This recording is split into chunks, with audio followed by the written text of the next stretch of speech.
Hi, I'm Larry Reed, and you're listening to the Libertarian Christian Podcast. Welcome to the show that gets Christians thinking about faith and politics. Get ready to challenge the status quo, expand your imagination, and tackle controversy head on. Let's stand together at the intersection of faith and freedom. It's time for the Libertarian Christian Podcast. Welcome to another episode of the Libertarian Christian Podcast, a project of the Libertarian Christian Institute. I'm Doug Stewart, and with me I have a special guest, Gene Epstein. Gene Epstein is the director and moderator of the Soho Forum, a monthly debate forum held in New York City and features topics of special interest to libertarians. Gene is also former economics and books editor at Barron's, and he's taught economics at the City University of New York and St. John's University. He's also worked as a senior economist for the New York Stock Exchange. Gene, thanks for being with us. Pleasure to be with you, Doug. So you're the kind of guy that, we've had conversations over email for various reasons, and I've heard you on Tom Wood's show, and you're the kind of guy that I just like to ask a lot of questions regarding finance. And I don't mean like the boring stuff like, how should I invest? Although maybe you could give us some advice. But like all of this, man, I can't get on Facebook any time at all, and I don't have friends posting things about wage stagnation, the fight against the wealthy, Alexandria Ocasio-Cortez, inequality, the purchasing power of the dollar, the rich are getting richer. I mean, it's just a plethora of all kinds of stuff. And you're going to help me sort it all out in about 10 minutes, right? Well, sure. I have pretty much these are issues that obsess me as well. I am a bleeding heart capitalist. I'm a libertarian who believes in freedom, but I'm also very strongly a consequentialist. And I am very concerned with how the economic system is treating the broad masses of people. So I've got a few things to say about that. Yeah. Well, let's talk about let's just start with the big camera picture here. We pull the camera back and we think about inequality. And is it, I think the stats that I've read, it shows that there's some growing inequality. Whether or not that's even a problem is even the case, or maybe isn't it happening? Like, what is your take on the claims of inequality? The billionaires are getting wealthier, et cetera. Yeah, well, definitely in terms of the distribution of income, the distribution of wealth, you can show that over the last 30 years, inequality has widened. Now, however, if we get into the distribution of consumption, then I think it's important to note that you get different results. You get some widening of inequality in terms of dollars, but it's much narrower. And that, of course, is because rich people who get far more income tend not to consume nearly as much proportionally as they get, because so much of it goes for taxes, goes for investment, and indeed goes for philanthropy.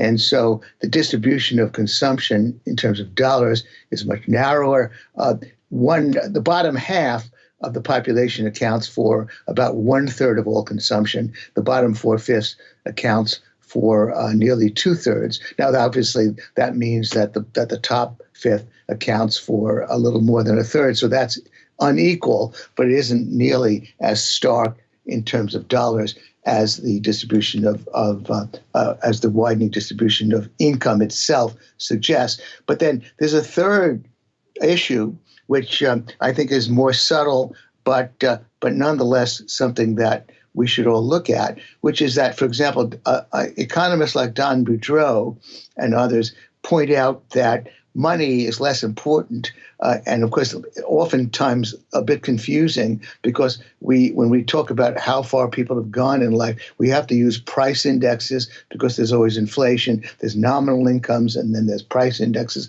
and that tends to be a bit of a problem when we talk about the advancement of the broad masses of people. But in terms of inequality, oddly, probably the most interesting question is this: how far is the distance between the way most of us live and the way Bill Gates lives?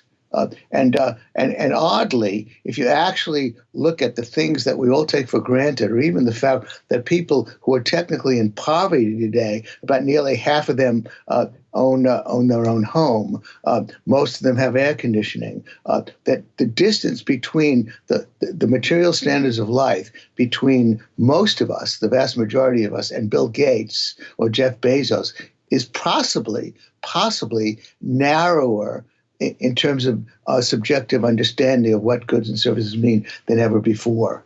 And the Maasai warrior has the same, as a number of people like to say, has a very similar smartphone to the one that Bill Gates carries. And so when you have so many goods and services given to the broad masses of people, when you have used cars that now have more than 100,000 miles of life left on them, trouble-free life on them, then very possibly, in terms of the real basket of consumer goods, inequality has narrowed. And so those are actually the three dimensions: the income the dimension in terms of dollars, the consumption dimension in terms of dollars, and then the material dimension in terms of goods and services. So it's really, in a way, there are three answers to that question that you just put to me. So when people claim that purchasing power has declined, that our dollars buy less, I mean, on the one hand, I want to say, well, sure, in some sense, like compared to maybe the gold standard that we were on. But on the other hand, as a kid, I remember my dad, I'll just kind of admit here, he made more money than I do at my age at when I was a kid. And that was true of my dad also. Yeah. And so, but then I remember a childhood where we were well provided for, but there were things that my dad was like, or my mom were like, no, those are too expensive. And then I grow up and have kids of my own, and they ask me for things at the store or whatever. And I'm like, and they're like, Dad, it's only this price. And I'll be like, really? That's it? Like the thing that they're asking for that when I was growing up, like was way more time for me to earn, if you will, if you kind of calculating how long it would take me to earn, whatever toy it was. It's usually not a toy. It's usually something they want to do, like art or something like that. And I'm like, man, like I feel like I can buy more even though I don't make as much. Is that so? I kind of have that tension when I think about this issue. Yeah.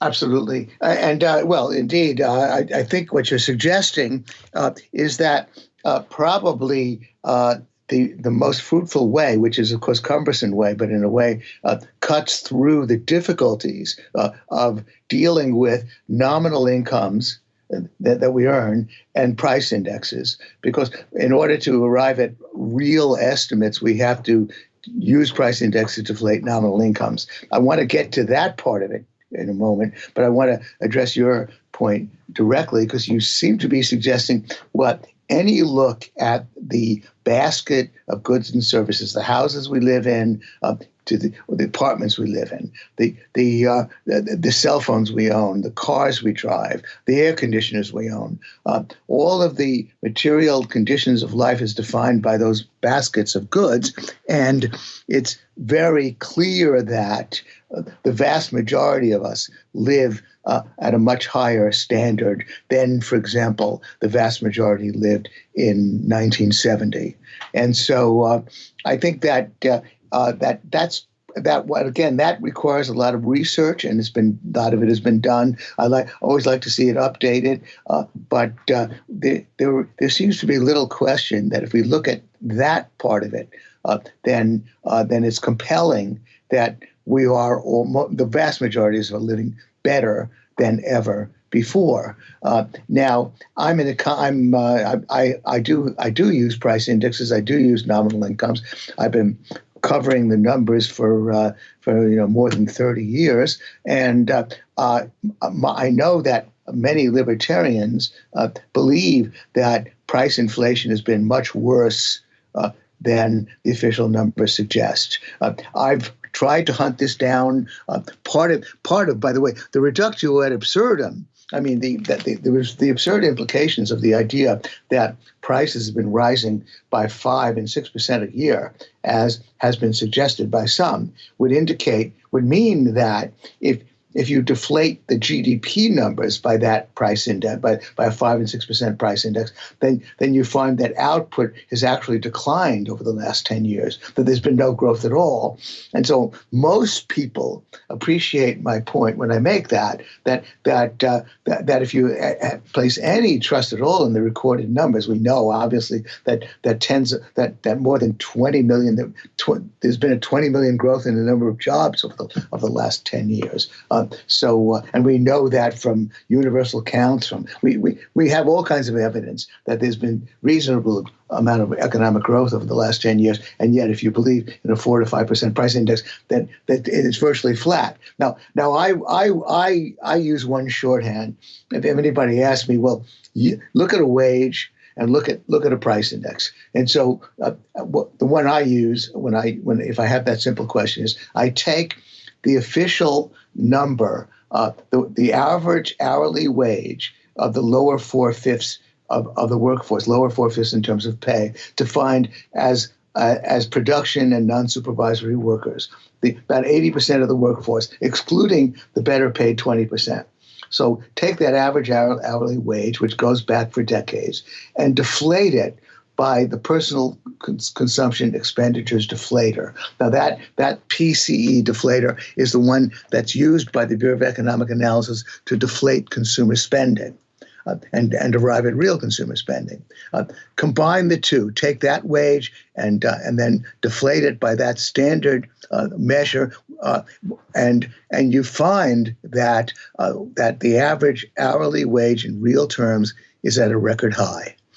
You find that it's grown substantially over the last 10 years. And so that's now then, of course, I'm going to get all kinds of skepticism about whether these numbers are proper. In fact, I think that the personal consumption expenditure deflator overstates inflation. And I think that the average hourly wage, as calculated by the Bureau of Labor Statistics, understates the increase in the wage. So in fact, I think that we're doing even better than these numbers suggest. But that's my best answer in shorthand. I'm actually trying to take a deep dive with a lot of good consultants on the way in which price indexes are calculated. And I'm trying to, and I have some various theories about why people honestly tend to doubt any price index. I think it's actually for two reasons. They look at the idea that prices have only been rising by 2%, and they only notice the prices that they pay that rose, and they don't notice the ones that fell. And secondly, in the life cycle, as they go through time, they tend to buy more and more expensive services rather than goods. And I think that's another reason why they have the misperception the prices are rising faster than they actually are rising by. In fact, if you take a deep dive into the way the statistical agencies calculate price indexes, you find that there continues to be a considerable upward bias of nearly 1 percentage point a year in the way they calculate their price indexes. So again, that's just rough shorthand and a few statements, but returning to the point again, just take the basket of goods and look at that basket of goods and services, and you'll find people are living better than ever before. So I'm going to put on my skeptic hat for a moment here with what you just said. And I really want to know because I hear this pretty frequently, which is not a response. This is what I get in response to those kinds of remarks. Because I've made something, similar to what you just said. Mm-hmm. And people will say, that's what the Koch brothers want you to hear. That's what their think tanks have been paid to tell you the way the economy works. And they basically, I mean, it could be any, just pick your wealthy billionaire who has an axe to grind. It doesn't have to be them. But what is that's not really a response, but I don't even know what to say back, because I'm at that point, they're not going to listen to anything I say, I guess. But what would you say? Oh God! Well, okay. I mean, that's this is not softball questions, okay? But all right. Well, did I tell you I would send you softball questions? I guess, of course not. No, but just making that point, Doug.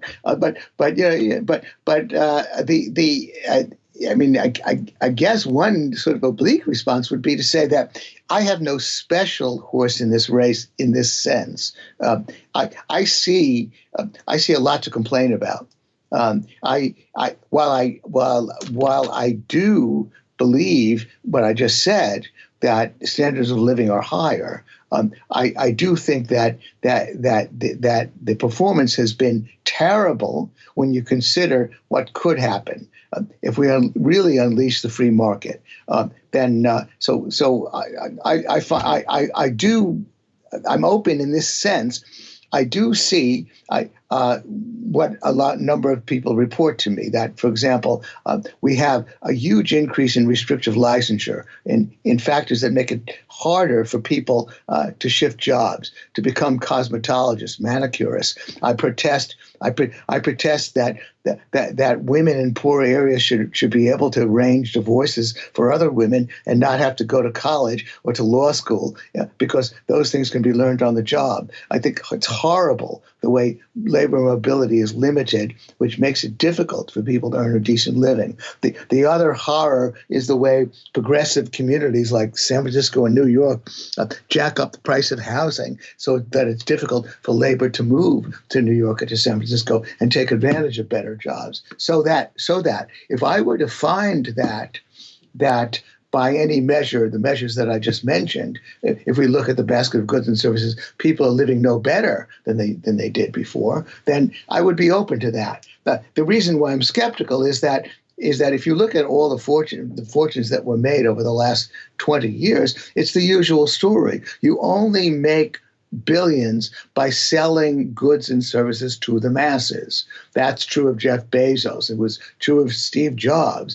And so I guess when we talk about those billionaires, how do they do it? The Koch brothers are in their own business that again depends on goods and services being sold to the masses. And so when you look at the supply side, all of those goods and services being sold to the masses from which those billions are made, it does suggest to you that people are better off. But I'm open. I could be open to any other conclusion. I do believe that the dynamics of a freely functioning capitalism, I could explain why that's the case, mean that wages are going to rise, and in any kind of competitive marketplace for labor, wages will rise. I do point out that if you look at the 19th century, when government was not at all involved in the labor markets, wages rose. Even though tens of millions of real wages rose, standards of living dramatically rose.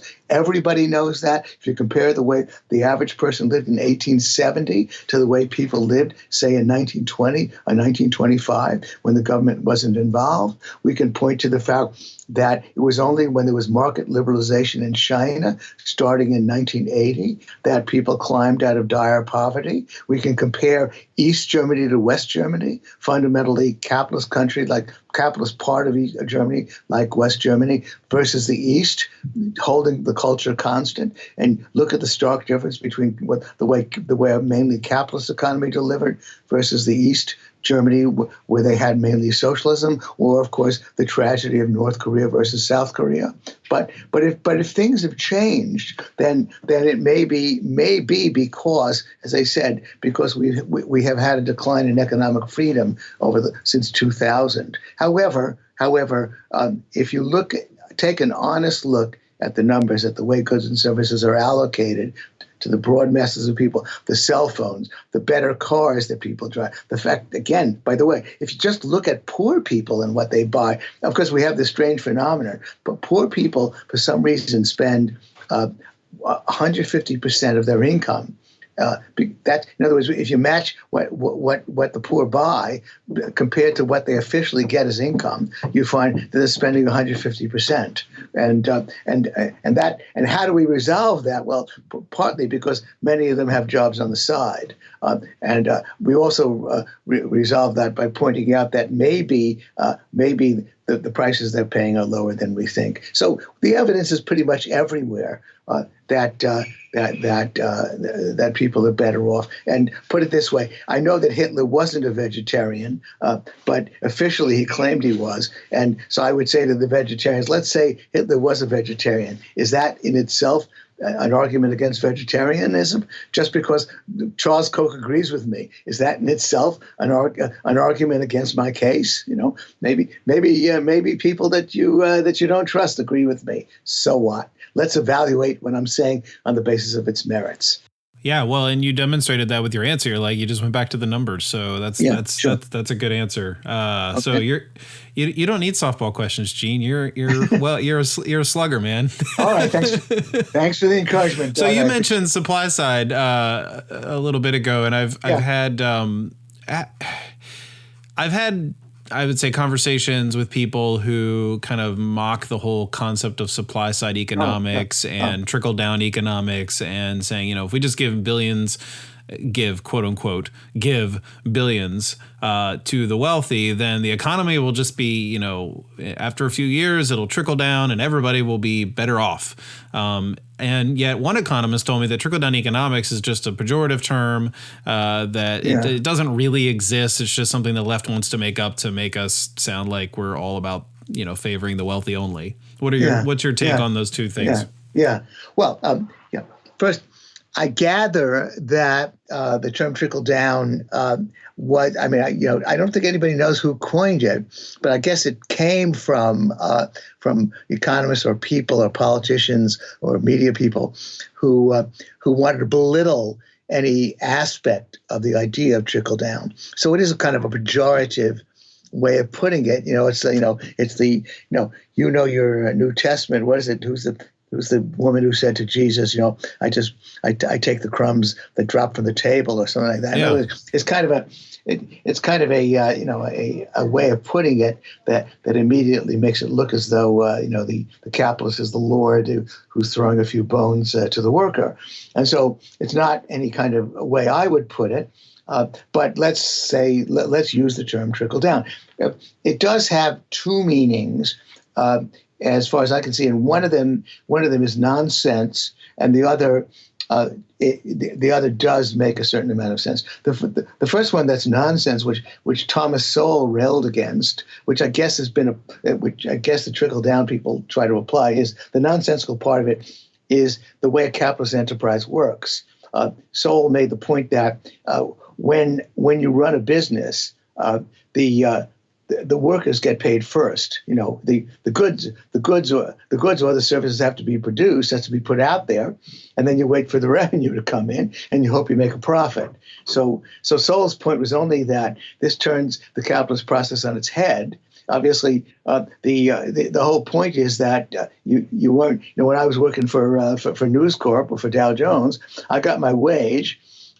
I contributed my column to Barron's, and then it went out to sell, and then see if you can make a profit on that. So therefore, in a way, the trickle down goes to the capitalist. In other words, the worker gets the money up front, and the capitalist has to wait for the residual to see if any profits can be made. And of course, the capitalist system most appropriately is a profit and loss system.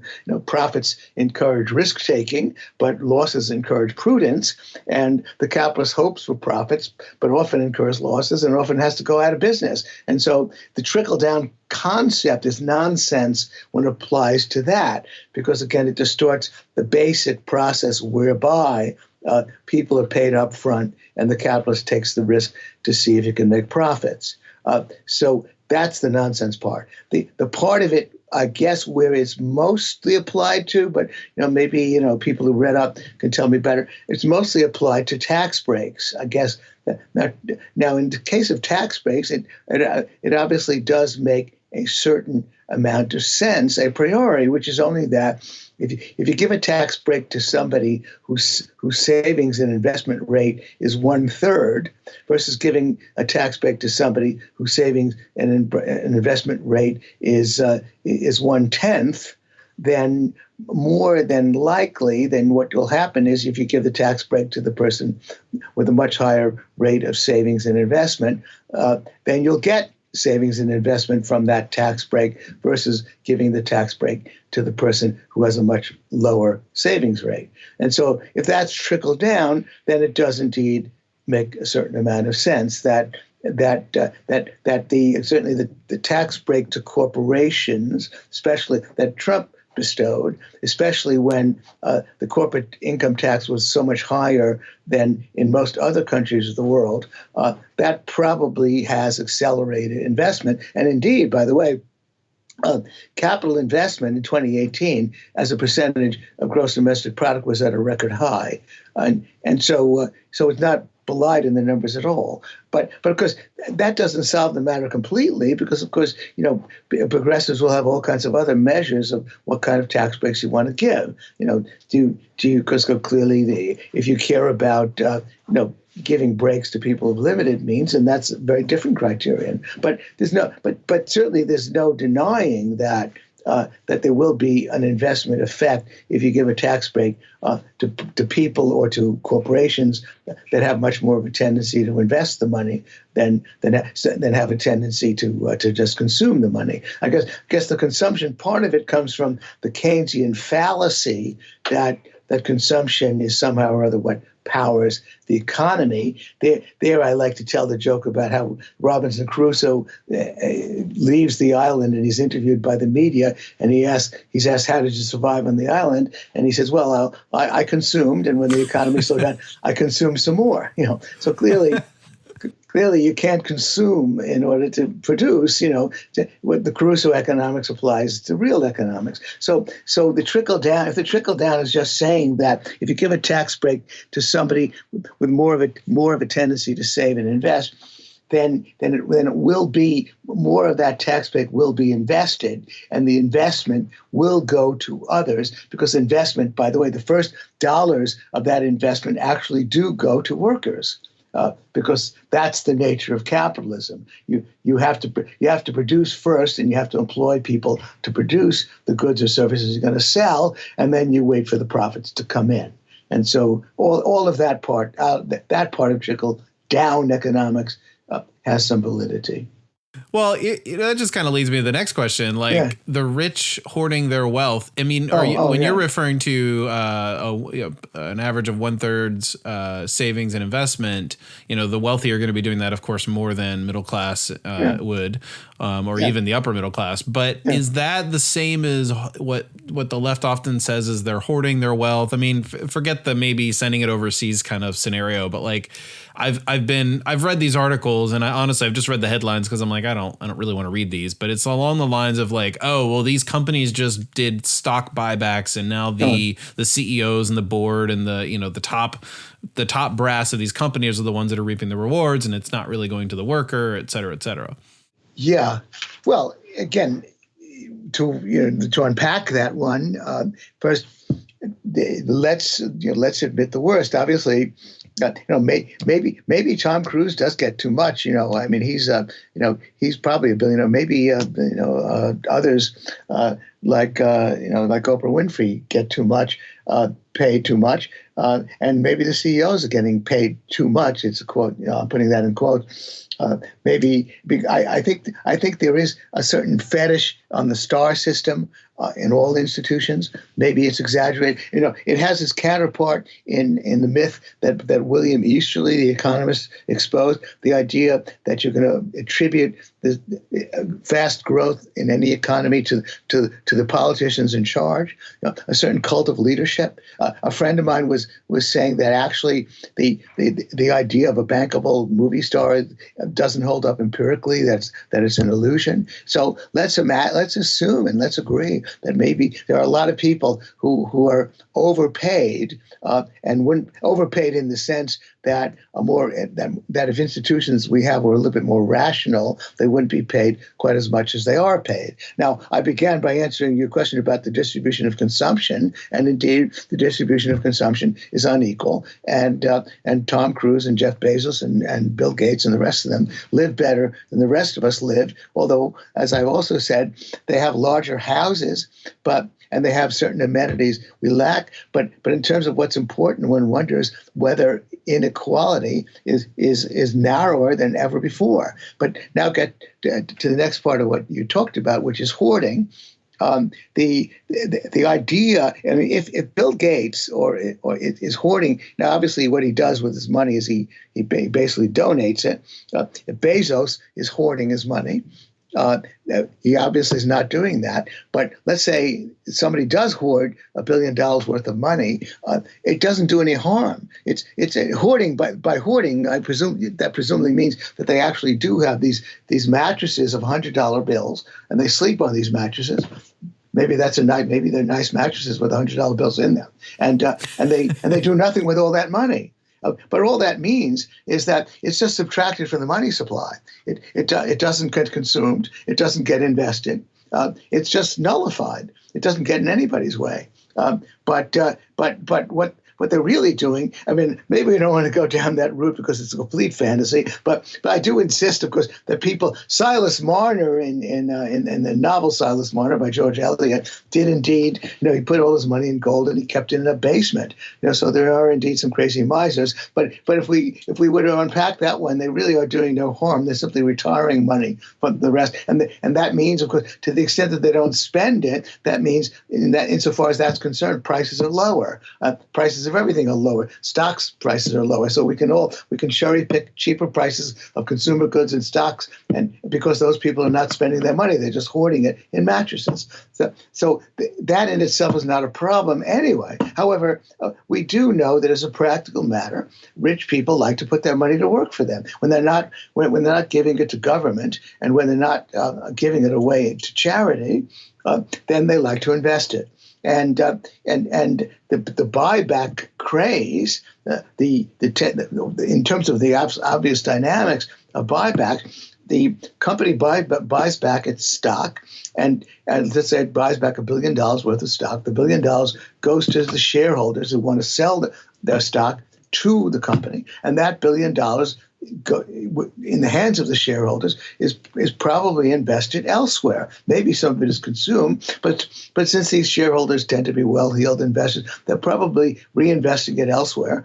And in that sense, it's a more efficient reallocation of capital, because when the company is doing buybacks, it means it doesn't have many good uses for the marginal dollar and that it's earning. So those dollars go back to the shareholders, and the shareholders then reallocate those dollars to better uses, usually to investment uses. And then, as I said, that if we look at the broad picture, we find that any measure, just in the national income accounts, we find that capital investment in structures, equipment, software, and intellectual property and R&D is at a record high as a share of GDP. And so what is there to complain about if we want money invested, if we'd like to see money invested in order to expand the economy? And so that's the simple dynamic. It doesn't, obviously, if you want to protest about the fact, however, I want to give the devil his due. If you think that CEOs are overpaid and that Tom Cruise is overpaid, maybe you have a point. However, I would not want to see this money. Now there's another issue. I would not want to see this money go into the government's cheese factory. I think that I would rather see these people even spend it a little bit on their own ridiculous McMansions or on their private jets. But in fact, for the most part, they give it away, usually to something reasonably worthy, or for the most part, they invest it, and that investment usually ends up helping the rest of us. I kind of wonder that we're not in a bubble. I mean, like the word on the street, and when I kind of talk to people about it, it's like it seems like we're overdue for some sort of recession or correction in the market. I mean, it's been it's been what, like 10 years since the last major happening. Yeah. So what's your take on that? I mean, obviously you can't predict the future, but what do you think? Well, certainly the argument for the bubble, I think, is inadequate. But at least, obviously, the bubble theorists have a very, very powerful talking point. I mean, the obvious one is this: interest rates, by almost any standard, have been below the market rate, below what if we only allowed the market to determine interest rates, then interest rates probably would have been higher. I say probably because we can never quite be sure. But certainly the central bank, as you know, is maintaining like zero percent short-term interest rates, which anchored a lot of other interest rates. In addition, even the longer-term interest rates that we have been favored by the fact that the U.S. is, it has its problems as an economy, but the problematic economy is still better than so many others, and so a lot of investment income pours in and keeps interest rates low. The U.S. government sells its treasury debt for low interest rates, and so we have likely had interest rates that are below the market rate, and that. And many will say then that's just prima facie compelling evidence that we're in a bubble, that there's obviously been misallocated investment that's created unsustainable conditions. And so I regard that as a powerful talking point, but not necessarily a completely convincing argument, because first, when we can't be absolutely sure that those low interest rates are necessarily lower, that much lower, I should say, than what the market rate would have been. And secondly, we can't be completely deterministic, even assuming that those interest rates are too low, that we are therefore looking at powerful bubbles, strong bubbles. Now, then when I try to round up the usual suspects and I look at the stock market, I look at the housing market, then I do see something. I do see conditions in which there's been a certain amount of asset inflation, but I don't see evidence of bubbles absolutely staring us in the face. I don't see, for example, especially in the case of the stock market, it should have been clear to anybody by the year 2000 that there was a stock market bubble, just in terms of the conventional measures of price and earnings, price to earnings ratios. It should have been clear to anyone by the year 2002, or even before then, that we were looking at a house price bubble as well, just by any measure in terms of house prices in relation to rents, for example, or house prices in relation to median incomes. But if you look at those measures of what alerted us to bubbles in the stock market and in the housing market in those years, then those same measures are not absolutely blaring bubble today. So that's the best I can do. I hope for the best. I don't want to see another kind of crash such as we had in 07 and 08 and 09. Maybe that's wishful thinking. But I do think that at the very least, to revert, those who point to the low interest rates as the solid case for a bubble, I think are missing the points that I just made. So, Gene, a couple of years ago, in 2016, you co-founded the Soho Forum, which I recently came across, I would say maybe about 4 or 5 months ago, and I've been voraciously listening to the content. So why don't you share with our listeners a little bit more about the Soho Forum? Sure, thank you. I had been, to give you a reasonably good thumbnail history, I had been managing for a philanthropist named Vic Niederhofer a series that he called Junto. It took place in Midtown, and he asked me to manage it for him, and I said, well, it sounds like fun. So in many cases, I would organize debates at this monthly thing called Junto. And then Vic shut down his Junto, and some of my young friends urged me to try to raise money for my own debate series, and I was motivated to do that. I do feel strongly that the model that I wanted to build was to some degree, an answer to the problems, I think, with many debating societies. I adhere strictly to a one-against-one debate. One person against one person, because I find that when it's two against two, you have more diversity, but you pay a huge price.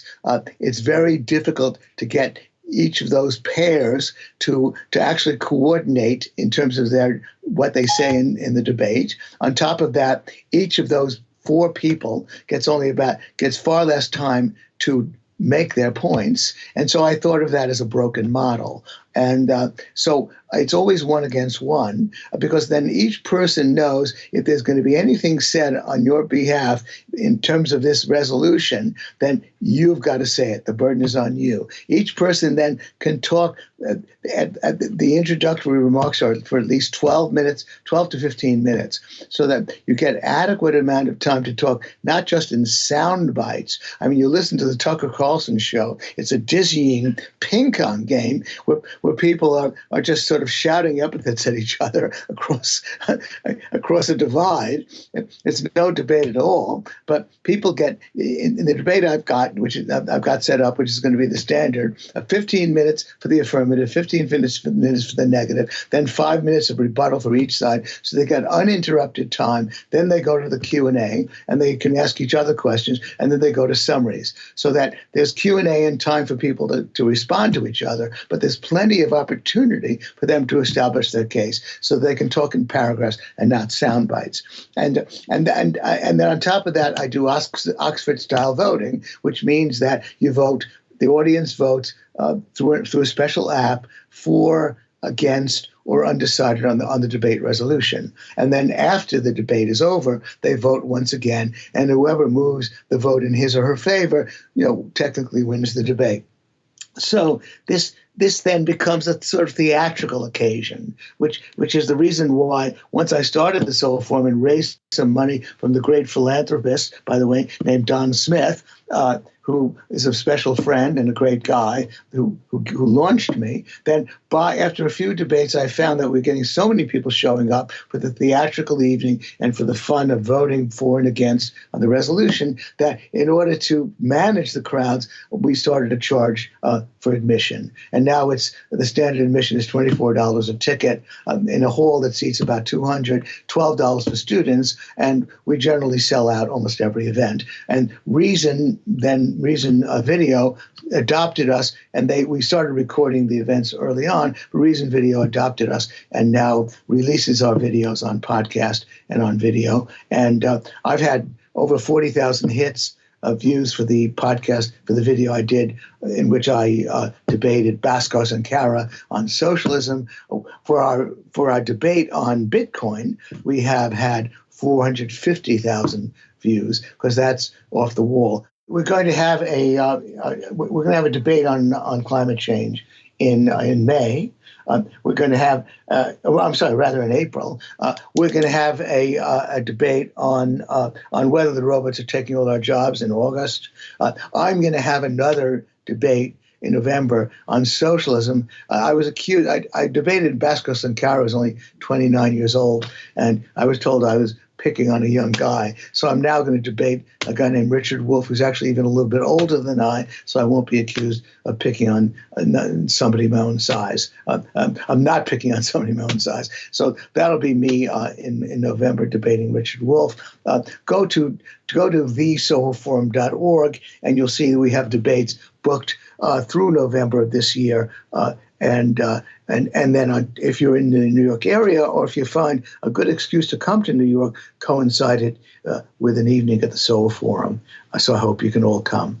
Well, yeah, and I'll second that for Gene. I've been, like I mentioned earlier, voraciously consuming the videos. It is entertaining. It's also enlightening. I've listened to probably a couple debates where I still take the negative on the resolution, but the person defending the negative actually did what I thought was a convincing job. I was like, okay, well, I've heard that in a light that I've never heard before. So even if you already know whether or not you're decided on a particular issue, it's definitely worth watching or just listening to. I think it does. I will say I won't even divulge, because I wouldn't want to prejudice. I wouldn't want the person involved in these debates. In one particular case, my views were pretty radically changed because of the debate. But in every case, in my own case, my views and my understanding of the different sides to the debate is greatly sharpened and enhanced. So I hope that has happened to you, as you suggest, and that happens to other people as well. Excellent. Well, Gene, thanks for being on our podcast to talk about a whole host of things, and maybe we'll have you on soon sometime. My pleasure. Thanks again. Bye-bye.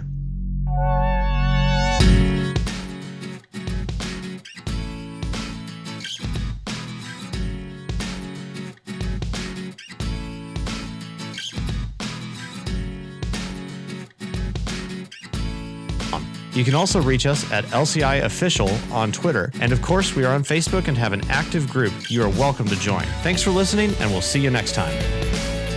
The Libertarian Christian Podcast is a project of the Libertarian Christian Institute, a registered 501c3 nonprofit.